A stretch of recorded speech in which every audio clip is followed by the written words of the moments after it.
Shalom, shalom, pessoal. Eu sou a professora Vivian Lopes, sou astrofísica.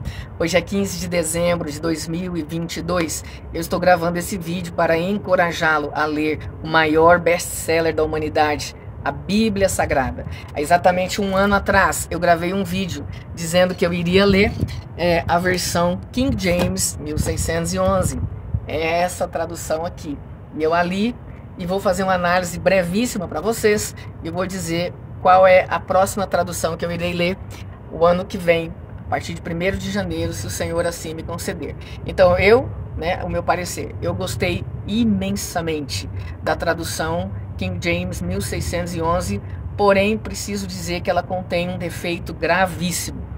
Primeiro vamos à história. Essa tradução se baseia na tradução de Tyndale, que foi um mártir.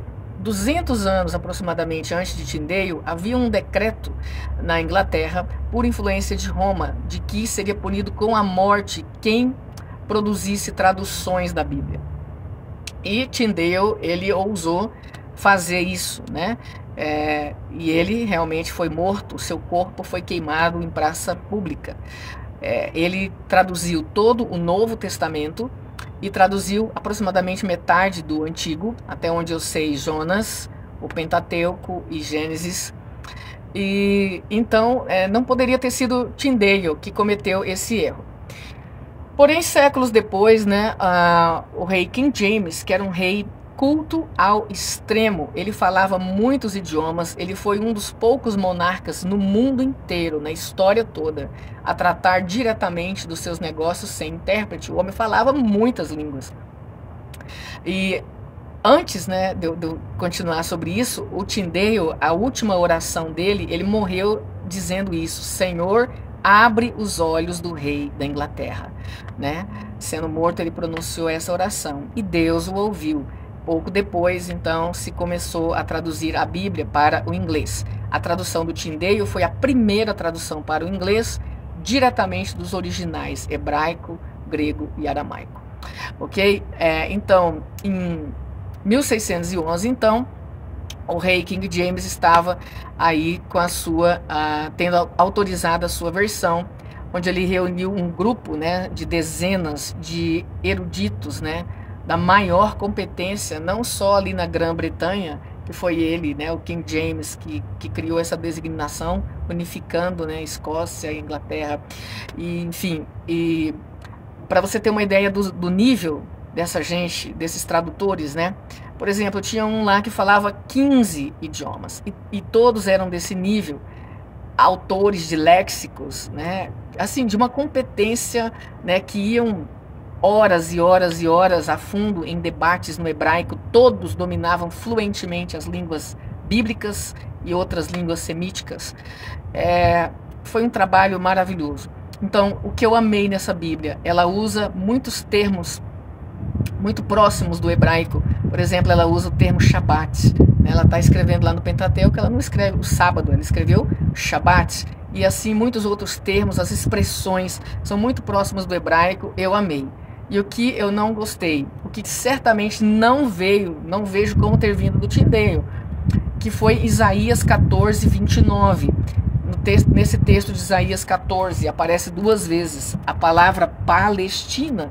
Isso não existe, não tem como. Se você se lembrar, antigamente a palavra farmácia em português era escrita com PH, tinha som de F. Então isso foi pro latim e tal, então aportuguesando, fica Palestina, literalmente seria algo como Filistina, Mas de onde vem esse termo? Vem do imperador romano que queria aniquilar Israel, então ele tentou chamar Israel de Palestina, literalmente seria Filistina, em árabe inclusive é Filistim, o nome até hoje, e mudar o nome de Jerusalém para Aelia Capitolina. Ele não conseguiu. Israel está aí firme e forte para sempre, O Deus de Israel garante a sobrevivência de Israel, tendo colocado o nome de Israel no nome dele, Ele é o Deus de Israel e de toda a humanidade. Enfim, o que diz aqui esse texto de Isaías 14, 31? Vou ler o 31, por exemplo, poderia ser o 29.